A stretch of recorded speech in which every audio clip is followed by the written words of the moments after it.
Bwana Yesu asifiwe, mteule wa Bwana.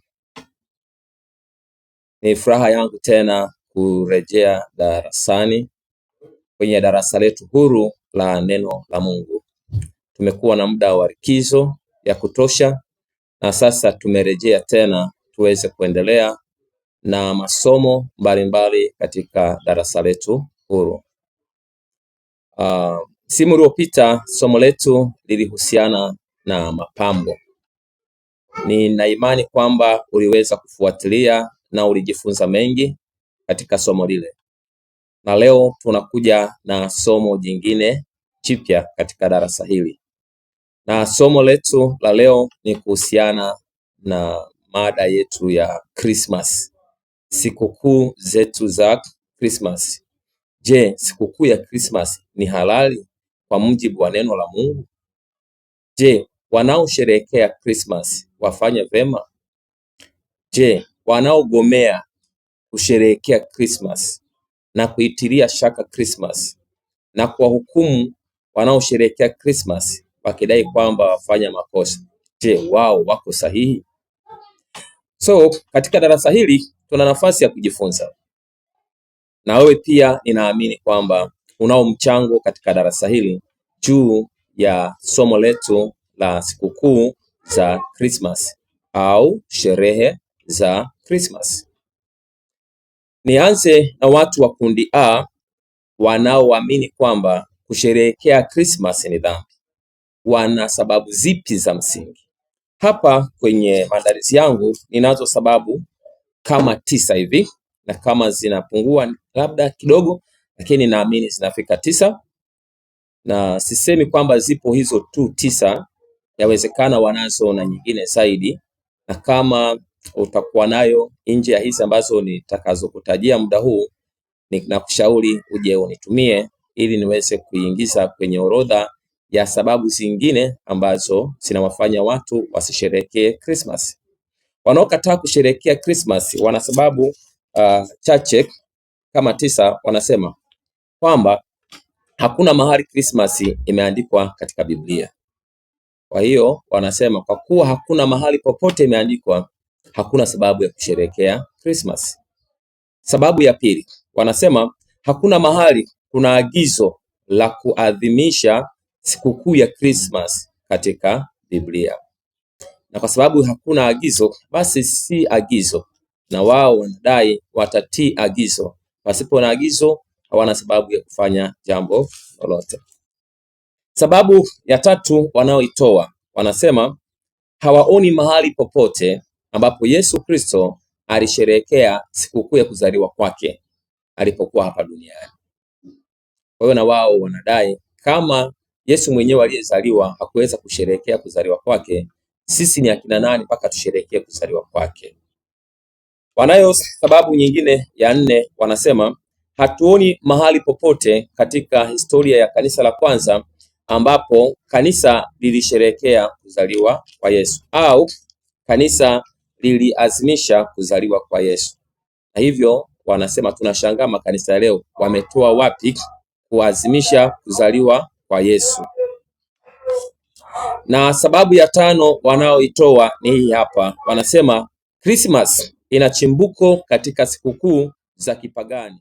Kwa hiyo wanasema kwamba tunapoendelea kusherehekea sikukuu za Christmas, maana yake tunazidi kusherehekea sikukuu zile zile za kipagani za Warumi na Wayunani. Sababu ya 6 wanaoitoa, wanasema hakuna anayejua tarehe sahihi ya kuzaliwa kwa Yesu.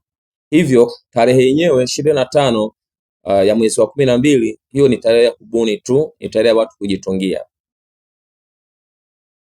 Sababu ya 7 wanaoitoa, wanasema sherehe zenyewe za Christmas zimejaa anasa, zimejaa mambo maovu na uasi mwingi na uchafu mwingi.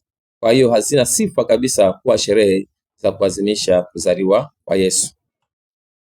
Na sababu ya 8 wanaoitoa, wanasema kwa ujumla sherehe za Christmas ni sherehe za mambo ya kujitungia na maagizo ya wanadamu, kwamba si maagizo ya kibiblia, si maagizo ya neno la Mungu. Kwa hiyo ni mambo ya wanadamu kujitungia na kujitengenezea. Sababu ya 9 wanaoitoa, wanasema neno lenyewe Christmas, uandishi wake wakati mwingine unatia shaka, kwamba wanaanza na herufi X, wanaweka dash, ndipo wanaandika neno mass, na kwamba hiyo X wanaihusisha na mambo ya X kama mambo ya ngono, mambo ya uasherati. Kwa hiyo ukisema Xmas, maana yake umesema kusanyiko la watu wanaoazimisha ngono na uasherati, wala sio mambo ya Mungu tena. Kwa hizi ni sababu 9 wanazozitoa hawa watu wanaodai kwamba kusherehekea sikukuu za Krismasi ni makosa, na ikiwezekana wanaweza wakasema ni dhambi.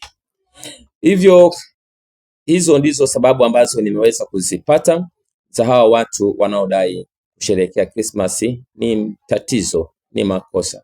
Na kama unayo sababu ya 10 na 11, tafadhali unaweza ukanitumia tuweze kuiona nayo inasemaje. Lakini tuna swali la kujiuliza. Je, hawa wanaosherehekea Christmas wao wanalo la kujibu kutokana na hoja hizi 9 za hawa wanaokataa kusherehekea Christmas? Jibu ni kwamba katika somo hili wanayo majibu ya maswali haya. So hivyo, ndugu msikilizaji wangu na mtazamaji wangu, nikuombe usikae mbali. Hebu kwa uvumilivu mkubwa chukua nafasi ya kusikiliza majibu ya watu wa kundi B. Na watu wa kundi B hapa ninamaanisha wale wanaosherehekea Christmas. Wao wanatoa sababu zipi za kusherehekea Christmas? Wao wanatoa majibu gani ya maswali haya ya watu wa kundi A wanaokataza Christmas? Hivyo bila kuchukua muda, twende moja kwa moja tuweze kuona majibu ya hawa wanaosherehekea Christmas, wao wanasemaje. Wanaanza na andiko la kitabu cha Injili iliyoandikwa na Luka sura ile ya 2 mstari wa 8 hadi mstari wa 20. Nitasoma kama ilivyoandikwa.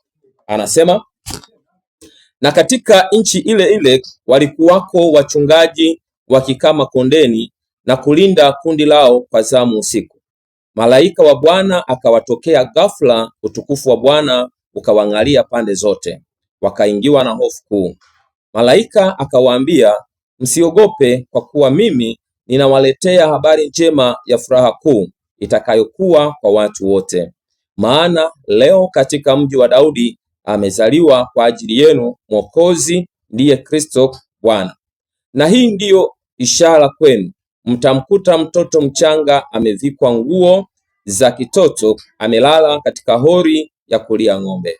Mara walikuwapo pamoja na huyo malaika wingi wa jeshi la mbinguni, wakimsifu Mungu na kusema, atukuzwe Mungu juu mbinguni, na duniani iwe amani kwa watu aliowaridhia. Mstari wa 15.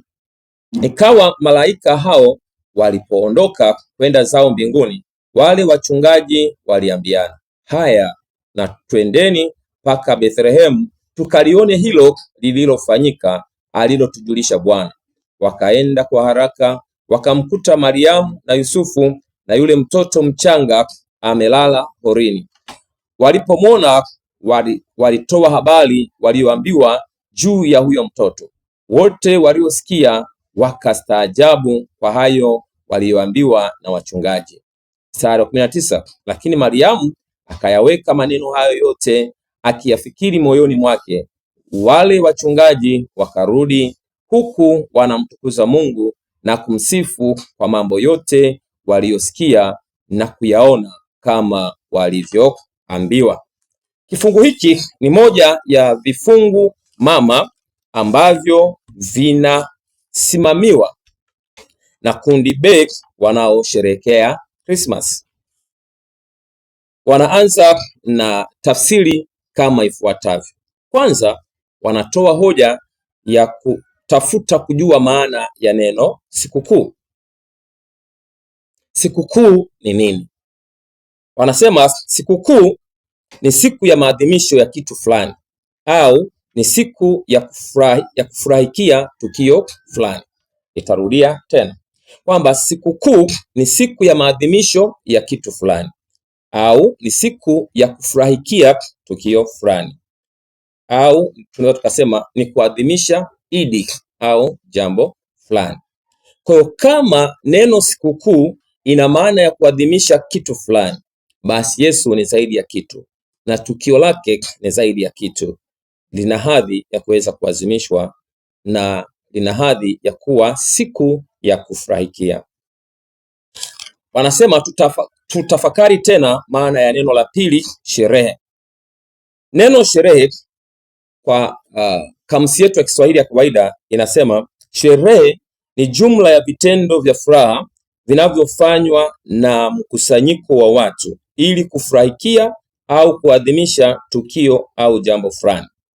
Sherehe ni jumla ya vitendo vya furaha vinavyofanywa na mkusanyiko wa watu ili kufurahikia au kuadhimisha tukio au jambo fulani. Kwa hiyo unaposema sherehe za Christmas, una maana ya jumla ya vitendo vya furaha vinavyofanywa na mkusanyiko wa watu wanaofurahikia au kuadhimisha tukio hilo la Christmas, na ambalo Christmas ni tukio la kuadhimisha kuzaliwa kwa Yesu Kristo. Na maana nyingine ya sherehe inaweza ikawa ni tamasha au ni shangwe. Na neno lingine la tatu wanalopenda tulitafakari kabla hatujaenda mbele sana ni neno furaha. Neno furaha.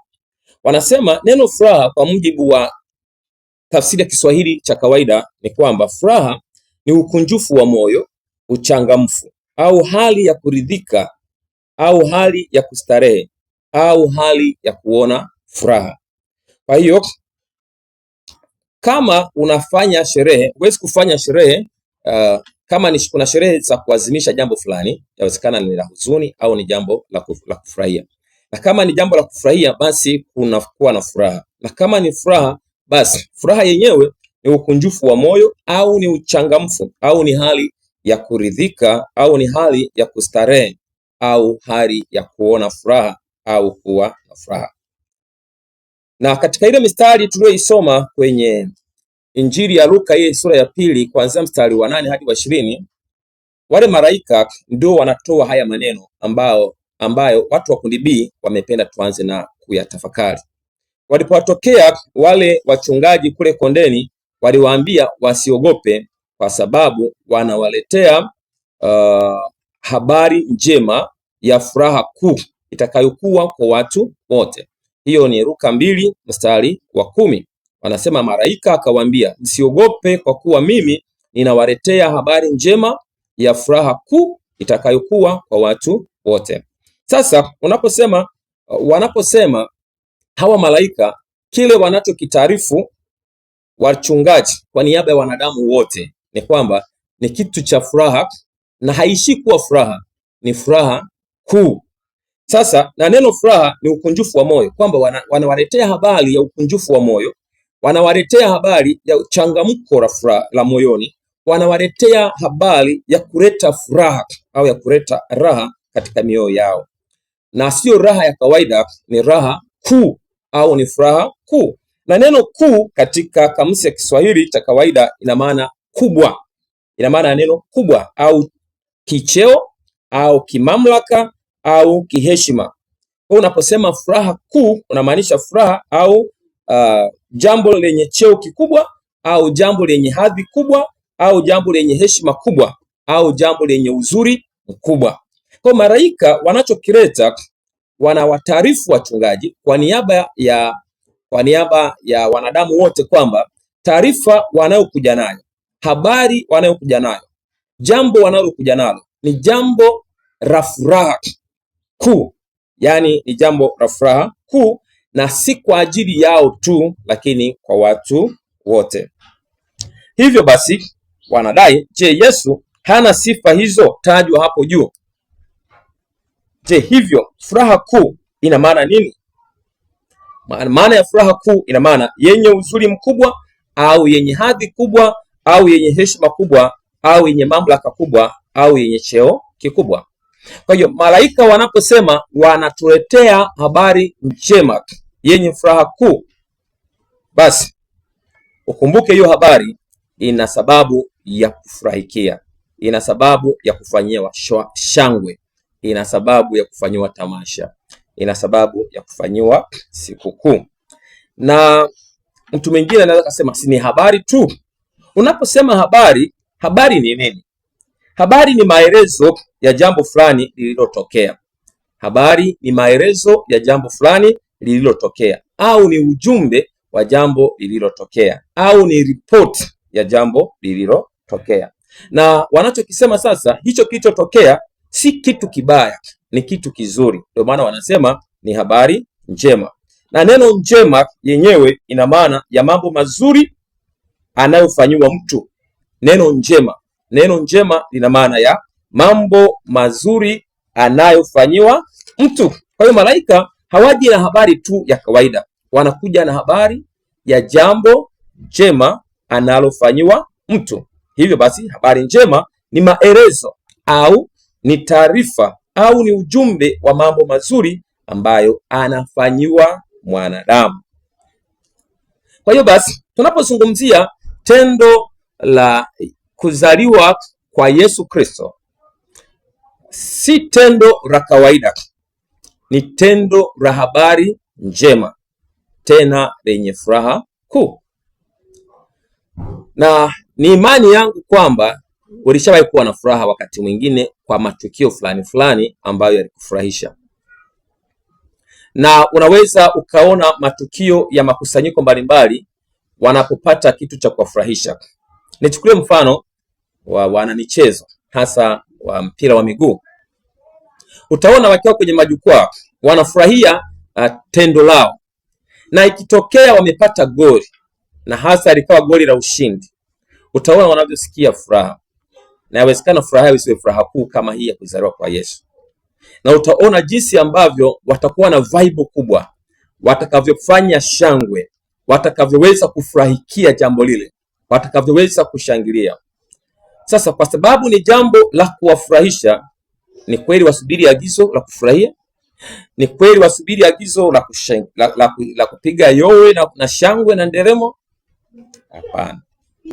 Sasa basi sikukuu, tunaposema sasa sikukuu au sherehe, ukirejea kwenye ile tafsiri yetu ya sikukuu au sherehe, kwa tukisema sikukuu ya Christmas, tuna maana ya sikukuu ya kuadhimisha, ni siku ya kuadhimisha kuzaliwa kwa Yesu Kristo, au ni sherehe za kuadhimisha kuzaliwa kwa Yesu Kristo, au ni sherehe za kufurahikia tukio zima la kuzaliwa kwa Yesu Kristo, au tuseme ni tamasha za kushangilia au kufurahikia au kuwa na furaha juu ya tendo la kuzaliwa kwa Yesu Kristo, kama ambavyo inaelekezwa katika Luka sura ya 2 mstari wa 10, malaika wakiwaambia wale wachungaji kwamba hawana sababu ya kuwa na hofu au na wasiwasi, kwa sababu wanawaletea habari iliyo njema ya furaha kuu itakayokuwa kwa watu wote. Sasa hapa kuna swali jingine la kujiuliza ambalo ni sehemu ya majibu ya watu wa kundi B wanaosema Christmas ni safi. Wanasema ni nani aliye na sifa au anayestahili kufanya sikukuu au kufanya sherehe? Ni nani aliye na sifa au anayestahili kufanya sikukuu au kufanya sherehe? Ziko sababu kuu mbili. Moja, hasa ni waathirika wa tukio. Mwathirika wa tukio anaweza kafanya maazimisho ya tukio lile ambalo lilileta huzuni kwake au maumivu kwake. Ndio maana tuna matukio kama labda wanafanya sikukuu ya maazimisho ya mauaji ya kimbali. Ni sikukuu ambazo hawezi wakafanya shangwe, hawezi wakapeana zawadi, hawezi wakachinja wakala, kwa sababu ni sikukuu ambazo wanaazimisha vitu vya maumivu, vitu vya uchungu. Au sikukuu ya ukimwi duniani, au sikukuu za ukoma, sio na nini. Ni sikukuu ambazo watu wanaazimisha matukio ambayo yaliwaumiza. Kwa hiyo waathirika wanaweza kukumbuka ni nini kiliwakuta miaka hiyo. Sawa? Na wanajifunza kupitia matukio yale, ili kiwezekana waweke nguvu zaidi ya kuzuia sitokee tena, na kuhamasishana na kuzidi kutoa pole kwa wale wahanga wote wa matukio yale kama wanavyofanya sikukuu za mashujaa. Lakini pia mtu wa pili aliye na sifa au anayestahili kufanya sherehe ni mnufaika wa tukio. Mnufaika wa tukio. Mnufaika wa tukio anaweza kufanya sherehe, anaweza kufanya shangwe, maana yeye ni mnufaika wa tukio lile. Kwa mfano, ukiangalia sikukuu ya Pasaka. Sikukuu ya Pasaka, wana wa Israeli walikuwa ni wanufaika wa tukio, walifanya sherehe, walichinja. Lakini watu wa Misri wasingesherehekea Pasaka kwa sababu wao hawakuwa wanufaika wa tukio lile la Pasaka, kwa sababu kwao palisikika vilio kila nyumba vya wazaliwa wao wa kwanza wa binadamu na wanyama. Kwa hiyo wao hawakuwa na sababu ya kufurahia sikukuu ya Pasaka au kuisherehekea. Au tuchukulie mfano watu wa kule Shushani Ngomeni kwa mfalme Hausiel, wasingeweza kusherehekea sikukuu ya Purim kwa sababu sikukuu ya Purim kwao ilikuwa ni madhara. Lakini wana wa Israeli kule Shushani Ngomeni walifanya sherehe kwa sababu walipata ukombozi mkubwa katika taifa lao, katika jamii yao. Maana ilikuwa ndio siku wamepangiwa kuchinjwa na Mungu akaingilia kati, wabaya wao wakachinjwa badala yao. Kwa hiyo wakafanya sherehe wakina Malkia Esther na kina Mordekai na wana wa Israeli wote. Lakini wale watu wengine waliokuwa wamekusudia kuangamiza wana wa Israeli wasingesherehekea ile sikukuu ya Purim kwa sababu wao hawakuwa wanufaika wa sherehe zile. Hivyo basi utaona watu wanaoona shaka ya kusherehekea Christmas huenda ni kwa sababu hajui ukubwa wa tukio hilo. Hiyo ni sababu ya kwanza. Hajui kwamba tukio la kuzaliwa kwa Yesu ni tendo au ni jambo la habari njema kwetu na lenye furaha na furaha kuu. Na hakuna mtu anayeweza kuwa na furaha asifurahie. Hakuna mtu anaweza kuwa na furaha asifanye shangwe. Hakuna mtu anayeweza kuwa na furaha kubwa asifanye sherehe. Na ndio maana matendo yote ya furaha kuu huwa yanafanywa sherehe. Kwa mfano harusi, ukombozi wa jambo fulani, watu wanafanya sherehe kwa sababu wanajua ukubwa wa tukio lile. Kwa hiyo mtu ambaye hafanyi sherehe ya Christmas, haazimishi tukio la kuzaliwa kwa Yesu, huenda sababu ya kwanza hajui ukubwa wa tukio hilo la kuzaliwa kwa Yesu. Sababu ya pili, huenda yeye si mnufaika wa tukio hilo la kuzaliwa kwa Yesu. Kwa hiyo ukiona mtu asherehekee Christmas, huna sababu ya kumtilia, ya kumuonea, ya kumshangaa. Huenda sio mnufaika. Huenda yeye yuko upande wa waathirika wa kuzaliwa kwa Yesu. Unaona? Au tuseme sababu ya tatu, si habari njema kwake. Analiona kama tendo la kawaida tu, na huenda halina mguso wowote kwake, na si jambo la maana sana kwake. Ni jambo tu la kawaida kama watu wengine tu walivyozaliwa, na halina mguso kwa ujumla. Na kwa sababu hiyo haoni sababu ya kulifanyia sherehe au kulifurahia au kulishangilia. Linabaki tu kama jambo la kawaida tu, kama mambo mengine yalivyo ya kawaida. Kuna jambo lingine la kujiuliza kama sehemu ya majibu kwa nini tunasherehekea Christmas. Ni hili hapa. Kwa nini kuzaliwa kwa Yesu ni jambo au ni tukio kubwa na habari njema yenye furaha kuu?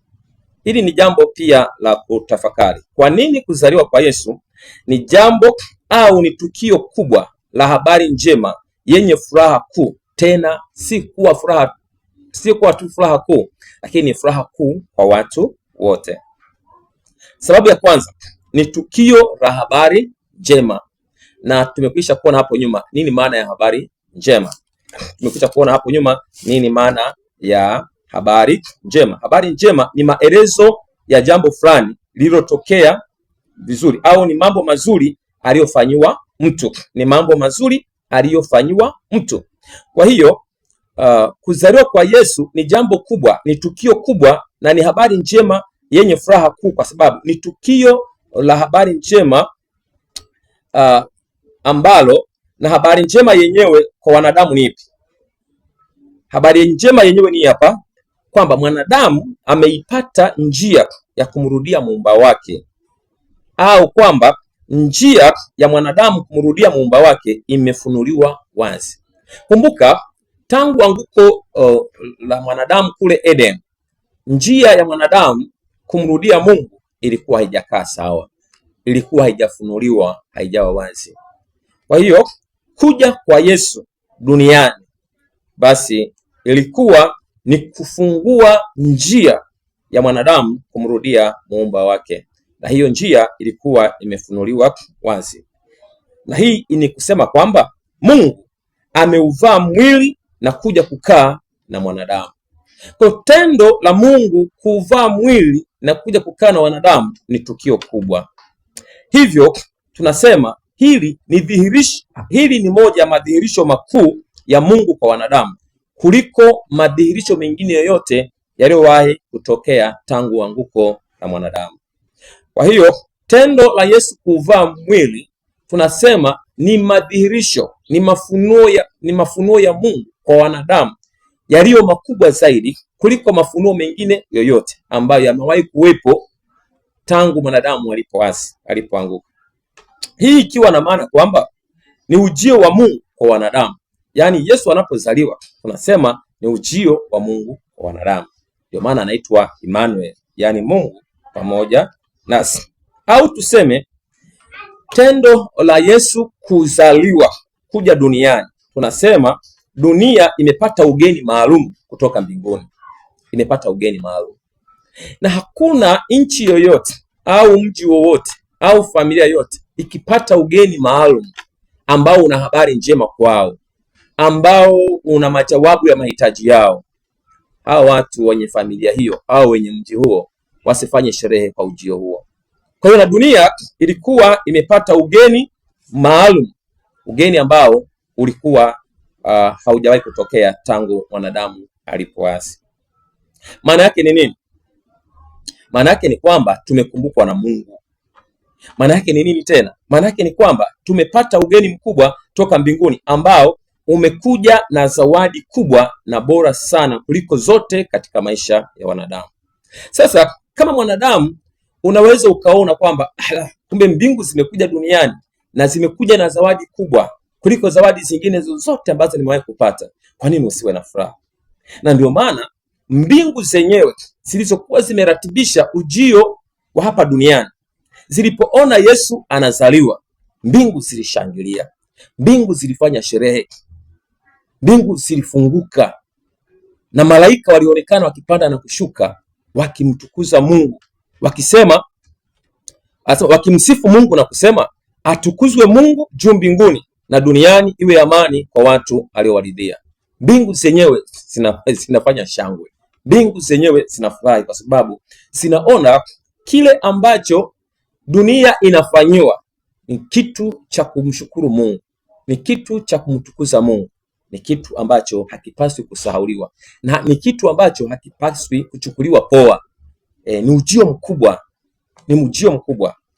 Hivyo tunaona kwamba mbingu zilisherekea, malaika walisherekea, ambao kimsingi wao si wanufaika wa moja kwa moja. Ukichukua malaika na wanadamu ukahusianisha na tukio la Yesu kuzaliwa, huwezi kuwaweka malaika kama wanufaika wa tukio hilo wa moja kwa moja. Mnufaika wa moja kwa moja ni mwanadamu. Sasa itatia kichefuchefu fulani hivi unapomuona mnufaika wa tukio hilo anatiria shaka juu ya zawadi kubwa anayoletewa kuifurahia na kuishangilia, ila wasio wanufaika wa moja kwa moja wao wanaona yani surprise kubwa, wanamtukuza Mungu kwa ajili ya kumkumbuka huyu mwanadamu kwa kumletea zawadi hiyo, ila mnufaika yeye mwenyewe anaona shida kuweza kuifurahia hiyo sherehe. Na nafikiri hapo tuko vizuri, tunaendelea. Kitu kingine ambacho ni cha kujiuliza, ambacho ni sehemu ya jibu la watu wa kundi B wanaosema kwa kweli sherehe ya Christmas ni halali. Wanasema ni kujiuliza juu ya mwanzo wa sherehe za Christmas au mwanzo wa sherehe za kuzaliwa kwa Yesu Kristo. Hawa wanaokataa Christmas wanaona Christmas zilianza baadaye sana, kipindi cha mfalme Constantine, kama karne ya 3 kwenda karne ya 4. Lakini wanaoazimisha kuzaliwa kwa Yesu wanasema si kweli. Wanaona mwanzo na chimbuko la sherehe za kuzaliwa kwa Yesu zilianzia mbinguni, na tunaziona tangu siku Yesu amezaliwa, mbingu zinafanya sherehe, na wote waliohusishwa habari za kuzaliwa kwa Yesu walifanya sherehe. Hata wale wachungaji walipoambiwa habari za kuzaliwa kwa Yesu, walipoenda pale Bethlehem wakaprove kama walivyoambiwa, na wao walirudi wakimsifu Mungu. Maana yake walirudi wanafanya shangwe, wanafurahia. Ukisoma ule mstari, ile sura ya 2 Luka mstari wa 20, anasema wale wachungaji wakarudi huku wanamtukuza Mungu na kumsifu kwa mambo yote walioyasikia na kuyaona kama walivyoambiwa. Na wao walipoona hawakubaki katika hali ya kawaida. Sasa basi, ikiwa wewe unahisi kama sherehe zilianza miaka 300 karne ya 3 huko karne ya 4, unachelewa sana. Lakini rudi kwenye maandiko, yanakuonesha mbingu ndio mwasisi wa sherehe zenyewe za kuzaliwa kwa Yesu. Malaika hakuwa mmoja tu aliyekuwa labda tunasema anafurahi. Ukisoma Luka sura ya 2 ule mstari wa 15, anasema mara walikuwapo pamoja na huyo malaika wingi wa jeshi la mbinguni wakimsifu Mungu na kusema, atukuzwe Mungu juu mbinguni na duniani iwe amani kwa watu aliowaridhia. Anasema walikuwapo pamoja na huyo malaika wingi wa jeshi mbinguni. So kama kuna mass kubwa, yani kusanyiko kubwa, the mass ni mass ya malaika. Walianza kufanya shangwe, walianza kusherehekea tangu siku Yesu alipozaliwa. So kama wanufaika na kanisa tangu wakati huo hawakuendelea kuazimisha, hawakuendelea kufurahia tukio hilo hadi karne ya 3 karne ya 4, si jambo la kujisifia, ni jambo la kujilaumu sana, kwamba kwa nini tulifanya makosa makubwa ya namna hiyo kwa wakati wote huo, pasipo kuona tendo kubwa la upendo wa Mungu kwetu. Itakuwa ni makosa makubwa kama kanisa tulifanya, kama kanisa halikuwa linasherekea. Lakini huko tutafika siku nyingine. Kanisa lilikuwa katika maisha gani tangu lilipoanza hadi kipindi cha karne ya 4?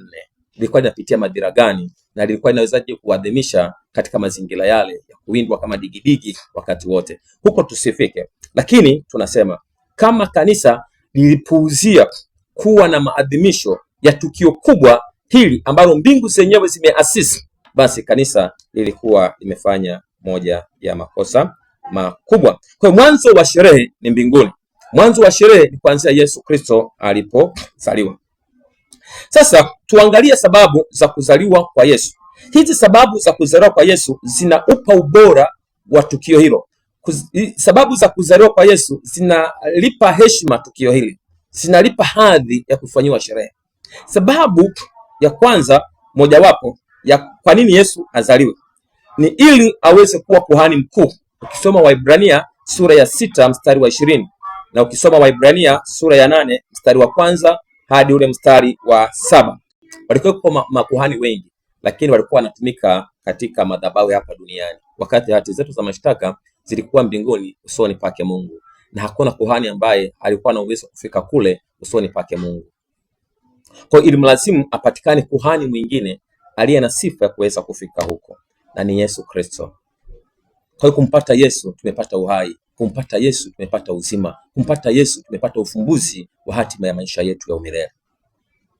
Sababu ya pili ni ili aweze kuwa dhabihu inayostahili katika ile madhabahu ya mbinguni. Kumbuka zile dhabihu za mbuzi na kondoo na njiwa na unga hazikuwa na nafasi katika ile madhabahu iliyopo usoni pake Mungu, na zilikuwa hazina uhadhi ya kuweza kumkomboa mwanadamu. Maana mwanadamu mwenyewe ana hadhi kuliko njiwa, mwanadamu ana hadhi kuliko mbuzi, mwanadamu ana hadhi kuliko kondoo. Kwa hiyo zile dhabihu za awali zilikuwa haziwezi kumkamilisha mtu anayeabudu, kwa sababu zilikuwa ni dhaifu na zinatolewa katika madhabahu iliyo dhaifu ya hapa duniani. Kwa hiyo Yesu anapokuja, yeye anakuwa ndiye mwana kondoo anayechukua dhambi ya ulimwengu. Kwa hiyo Yesu tunasema was 2 in 1 or was 3 in 1, kwamba yeye aweze kuwa kuhani mwenyewe mwenye sifa ya kuipeleka dhabihu, lakini yeye mwenyewe pia aweze kuwa hiyo dhabihu yenyewe kama mwanakondoo aichukuaye dhambi ya ulimwengu. Yeye ndiye aliyekuwa na damu safi yenye hadhi ya kutusafisha na kutukomboa. Yesu ndiye aliyekuwa na mwili wenye hadhi ya kutukomboa. Ndio maana Yesu anasema, msipokula mwili wangu na kuinywa damu yangu hamna uzima ndani yenu. Kwa hiyo Yesu ilimlazimu aje au chukue mwili katika tumbo la Bikira Mariamu. Ndipo tunapata neno incarnation, akauchukua mwili pale ili aweze kupata mwili na aweze kupata damu. Nasi tunafahamu pasipo kumwagika damu hakuna ondoleo la dhambi. Kwa Yesu, hii ndio sababu ya kumfanya aweze kuzaliwa. Naona? Lakini sababu nyingine ya tatu tunaweza tukasema ni ili Yesu aweze kuwa mwasisi wa agano jipya. Yesu aweze kuwa mwasisi wa agano jipya lililo bora zaidi na lenye ahadi zilizo bora zaidi, kama ambavyo tunaweza tukasoma katika Waebrania sura ya 7 mstari wa 22 na Waebrania sura ya 8 mstari wa 6 na mstari ule wa 7. Na haya yote ilikuwa ni kwa ajili ya nini? Kama ambavyo nimekwisha kusema, ni kwa sababu dhabihu za kwanza hazikuwa na uwezo wa kumkamilisha abuduye. Hivyo ilihitajika dhabihu kubwa zaidi kuliko ya ng'ombe, kuliko ya kondoo, kuliko ya njiwa. Ukisoma kitabu cha Waebrania ile sura ya 9 mstari wa kwanza hadi ule mstari wa 18. Lakini pia Yesu aweze kuiweka wazi njia ya kufika mbinguni. Ukisoma Yohana sura ya 14 mstari wa 10 mstari ule wa 6. Yohana sura ya 14 mstari wa 6. Yesu aweze kuiweka wazi njia ya kwenda mbinguni. Maana yeye anasema mimi ndimi njia na kweli na uzima. Lakini sababu nyingine ni ili kutupa hapa duniani ufunuo mkuu wa Mungu. Yesu atupe ufunuo mkuu wa Mungu. Kwa sababu gani? Kwa sababu Yesu ndiye mng'ao wa utukufu wa Mungu na chapa ya nafsi yake. Ukisoma Waebrania sura ya 1 mstari ule wa 1 hadi wa 4, utaona haya maneno yapo kwamba Yesu ndiye mng'ao wa utukufu wa Mungu na chapa ya nafsi yake. Kwa maana kumuona Yesu umemwona Mungu. Yeye ndiye ufunuo mkuu kuliko ambao umewahi kutokea hapa duniani baada ya anguko la mwanadamu. Na sababu nyingine, Yesu ndiye alama kuu ya upendo wa Mungu kwa watu wote. Lakini pia Yesu anakuja ili kutimiliza mpango wa Mungu wa wokovu kwa watu. Kwa kuwa Yesu ndiye mwanzo na mwisho, ukisoma Ufunuo sura ya 1 mstari wa 8. Sasa basi, neno Christmas lenyewe lina maana gani? Neno Christmas lina maana ya kusanyiko la watu wa Kristo. Yesu analo kusanyiko kubwa ambalo hakuna mtu awezaye kulihesabu. Siku alipozaliwa halikupatikana lile kusanyiko la watu, lilikuwepo kusanyiko la malaika. Lakini pia na Yesu analo kusanyiko. Kwa watu wa Kristo wana nafasi ya kukutanika na kufanya maazimisho makubwa na kuona ni kwa jinsi gani Yesu alizaliwa. Sasa basi, nizijibu zile hoja za hawa watu wanaosema Christmas ni dhambi, Christmas sio, hakuna mahali imeandikwa, hakuna mahali ipotukuzwa. Niende moja kwa moja kwenye zile hoja zao. Wamesema hakuna mahali Christmas imeandikwa katika Biblia.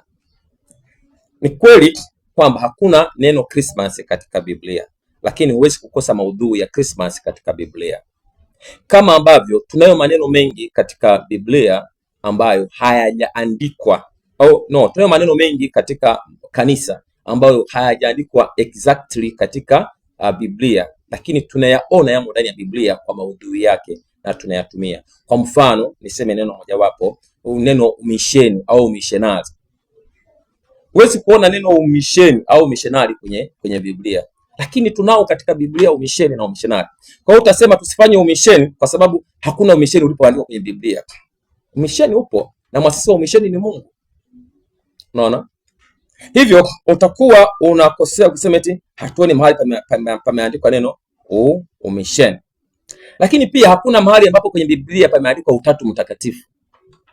Kwa hiyo tuseme hakuna utatu mtakatifu kwenye Biblia, lakini neno lenyewe utatu mtakatifu halipo.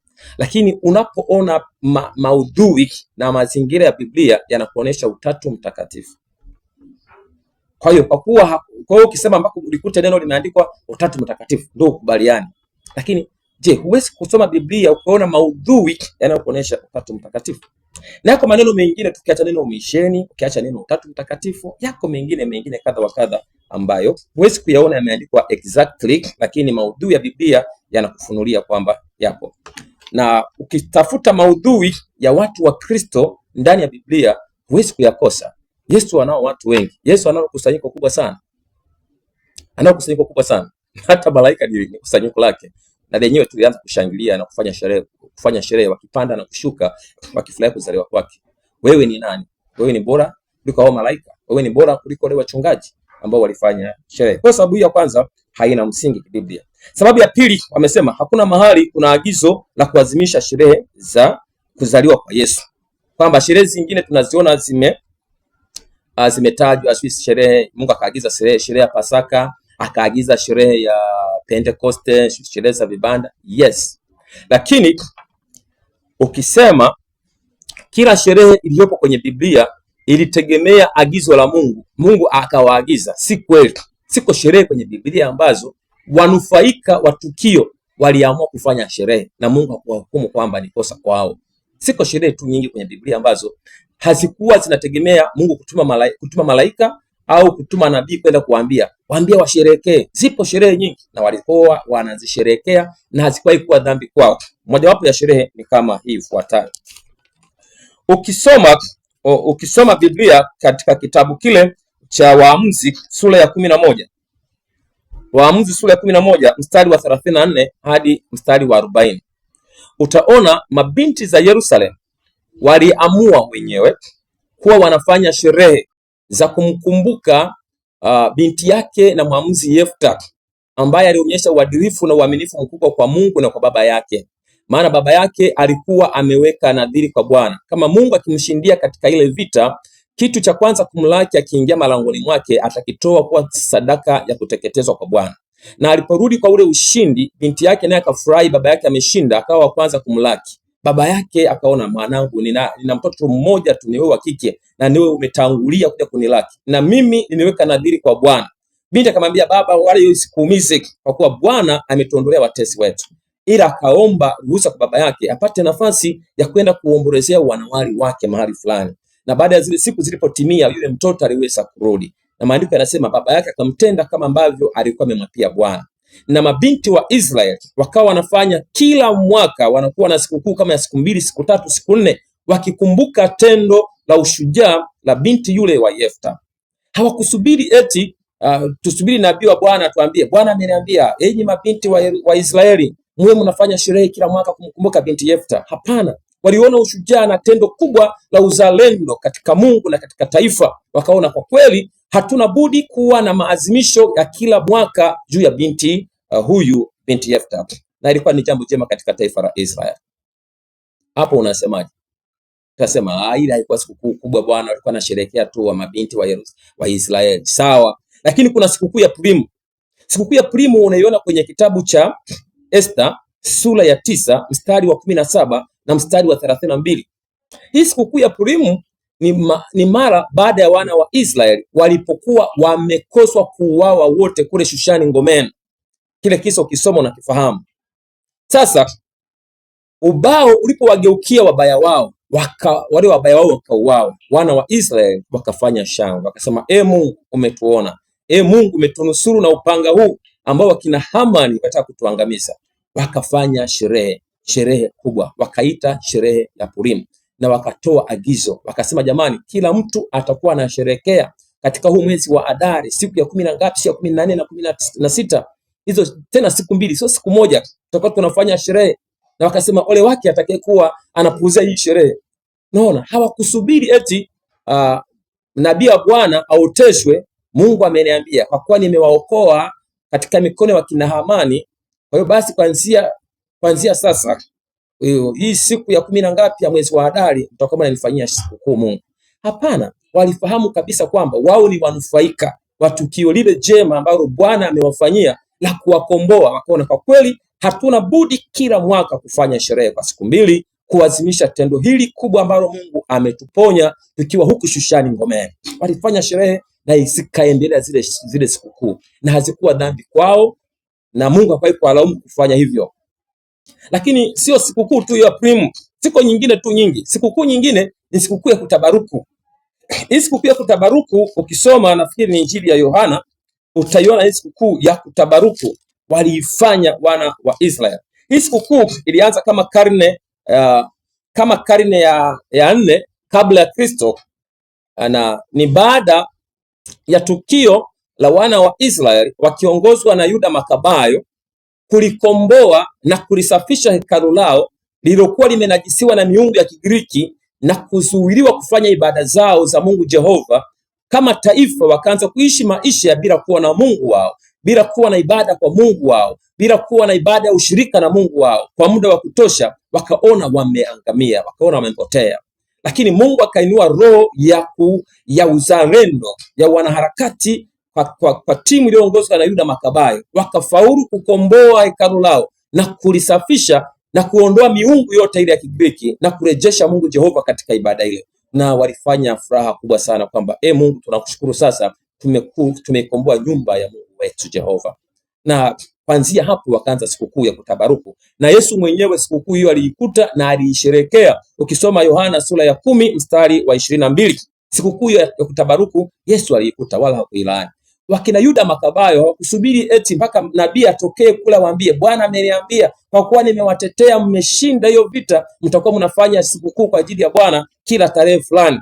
Si kweli, haikuwa hivyo, ila wanufaika na tukio lile waliona ni tukio ambalo Mungu amewapigania pakubwa, hawana budi kuadhimisha tukio hilo.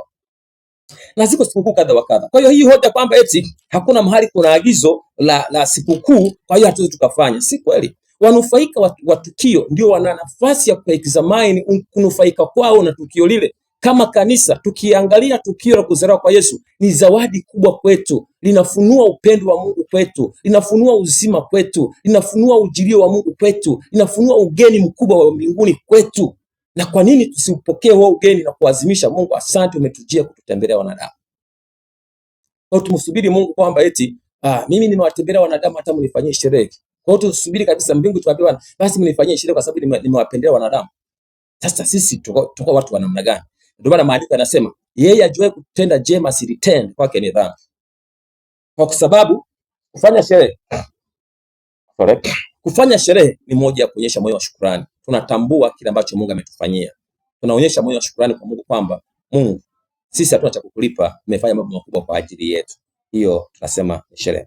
Kwa hiyo hii sababu ya pili kwamba hakuna mahali kuna agizo la kuadhimisha sherehe ya kuzaliwa kwa Yesu, hiyo sababu utaona haina msingi wowote wa kusimamiwa. Sababu ya tatu wanasema hatuoni mahali popote Yesu alisherekea kuzaliwa kwake.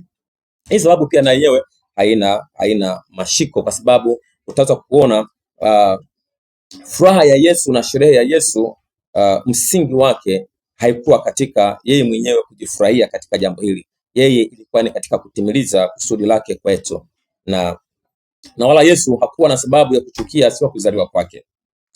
Na sababu yani wanayozungumza kwamba hatuoni mahali kanisa la kwanza lilisherekea, hilo nimekwisha kuieleza hapo nyuma. Na sababu ya tano wanasema Christmas inachimbuka katika sikukuu za kipagani. Hakuna mahali popote ambapo historia inaonyesha wapagani walikuwa wanasherehekea sikukuu ya kuzaliwa kwa Yesu. Hao Warumi wanaozungumza na Wagiriki walikuwa na sherehe zao huko, na hizo sherehe zao Yesu hajazaliwa wala hazikuwa zinaitwa sikukuu za Christmas. Na jambo la pili, huwezi kusema kwamba eti Yesu alizaliwa siku ambazo hazikuwa na matukio mengine duniani. Maisha yalikuwa yanaendelea na siku zilikuwa zinaendelea. Na kama kuzaliwa kwa Yesu pia matukio mengine ya kipagani yalikuwepo, huwezi ukazuia.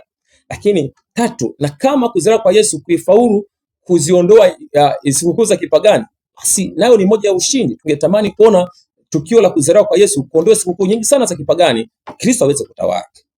Sababu ya sita, wanasema hakuna anayejua tarehe sahihi ya kuzaliwa kwa Yesu.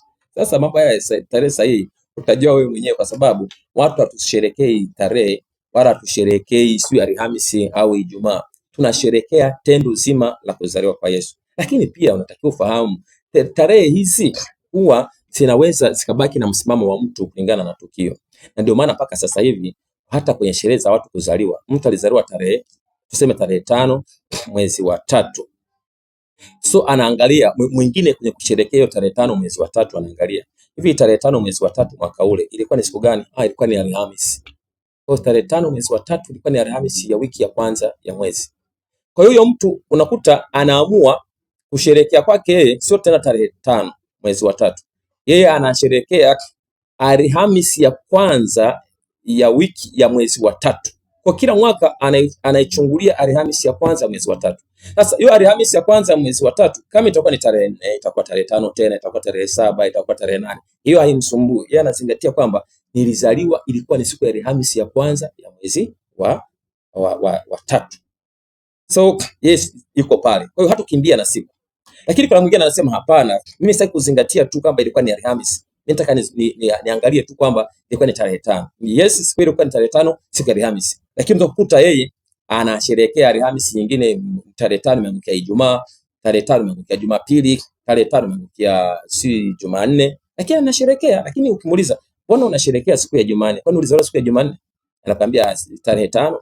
Sawa, tarehe 5, lakini ilikuwa Jumanne, ilikuwa Jumamosi. Mbona ilikuwa ni siku fulani? Sawa? Kwa hiyo ni namna mtu ambavyo una set mind yako kuelekea tarehe ya kuzaliwa. Na ukisema haijulikani, hii kalenda ulionao unaipata kutoka wapi? Unaposema 2026 kama si kutoka Yesu alipozaliwa. Unajua kama Yesu ndiye kiini cha maagano.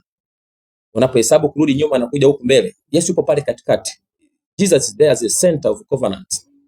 Kwa hiyo wanasayansi, wanahistoria hawezi wakapoteza tukio la Yesu kuzaliwa, kwa sababu ndipo nao wanapata kalenda yao na kuendelea kuhesabu.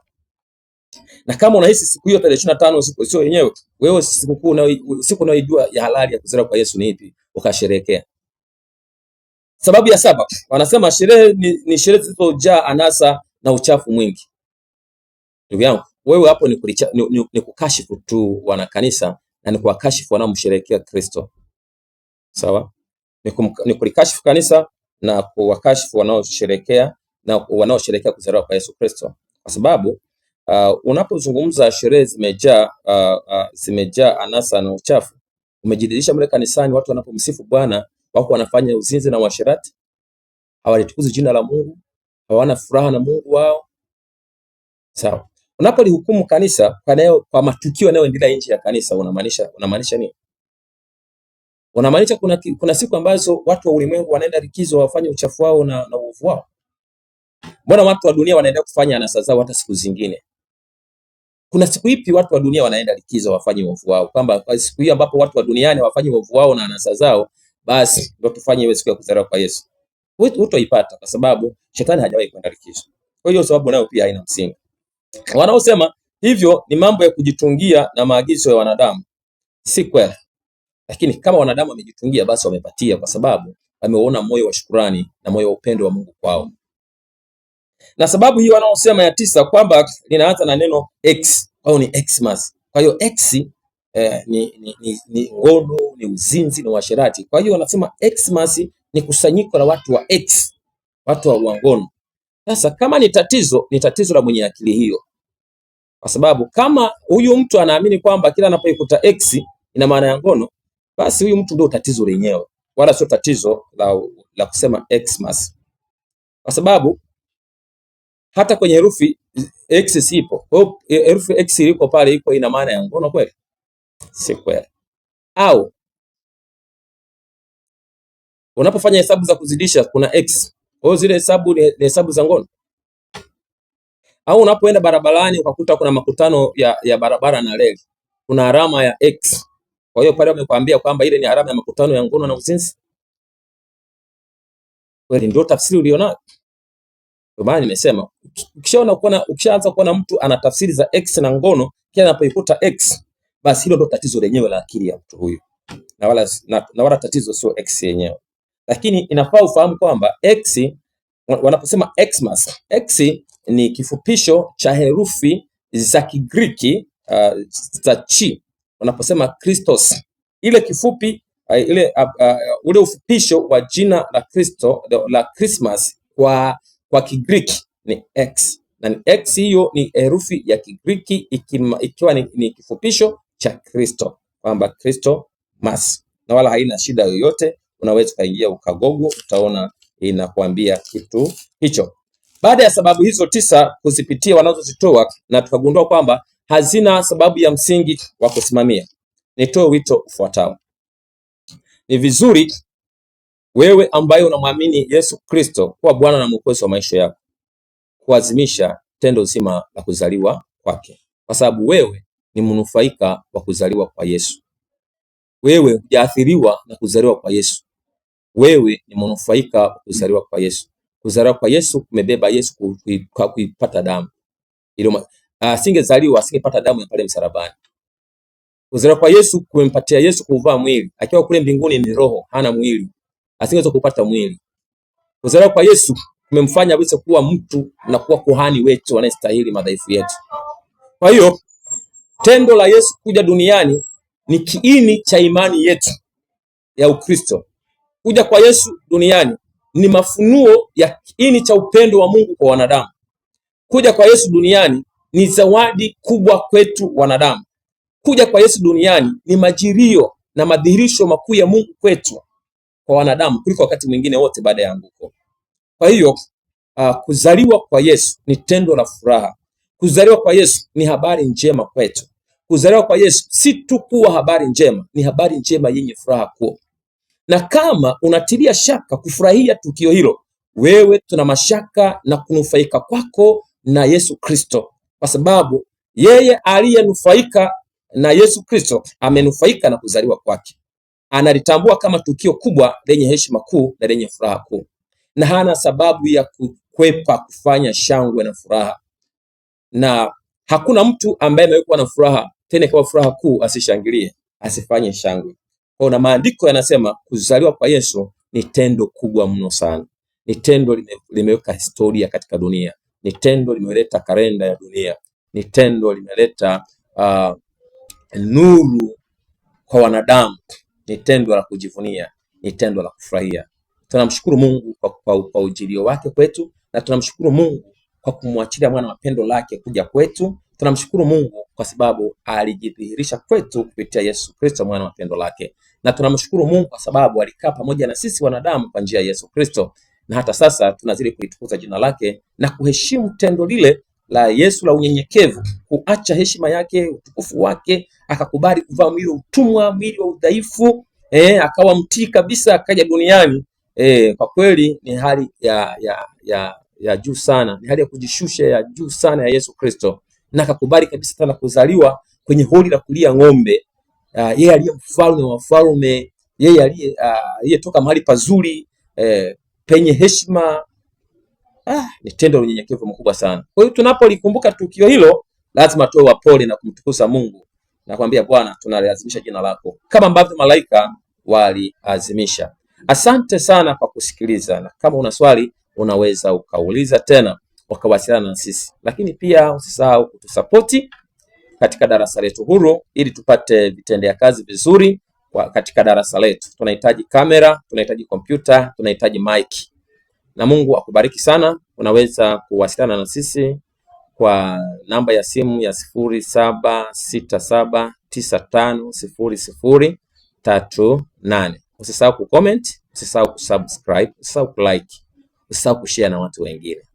Na Mungu akubariki sana kwa kunifuatilia katika darasa hili, na Christmas ni njema. Nikutakia heri ya Christmas.